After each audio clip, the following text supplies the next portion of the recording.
Voyons une méthode permettant d'équilibrer à coup sûr une demi-équation d'oxydoréduction. Je suppose que vous connaissez l'espèce oxydante et l'espèce réductrice, et donc vous allez commencer par écrire de part et d'autre du signe égal l'oxydant et le réducteur. Pour l'exemple, je prends les espèces Cl- et Cl2. Une fois que c'est fait, vous repérez l'atome principal, ici le chlore. Quand je dis atome principal, en règle générale, il suffit d'exclure les atomes d'oxygène et d'hydrogène. Une fois que vous l'avez repéré, vous allez équilibrer cet élément principal de part et d'autre du signe égal. Vous voyez donc ici que vous avez deux atomes de chlore à droite dans les produits, alors qu'il y en a un seul parmi les réactifs. Pour équilibrer, on va donc mettre ici un coefficient stoichiométrique de 2. On équilibre maintenant les atomes d'oxygène de part et d'autre en ajoutant des molécules d'eau. Alors pourquoi est-ce qu'on ajoute des molécules d'eau? Simplement parce qu'en règle générale, on est en milieu aqueux et donc il y a de l'eau en présence. Donc on va équilibrer les oxygènes en rajoutant des molécules d'eau.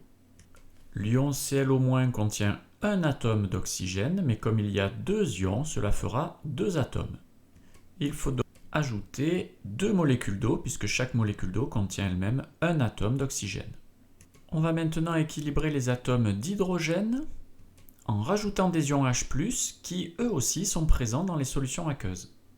On a donc deux atomes d'hydrogène dans la molécule d'eau, mais comme il y a deux molécules d'eau, cela fera 4 atomes d'hydrogène. On ajoute donc 4 ions H+, à gauche de l'équation.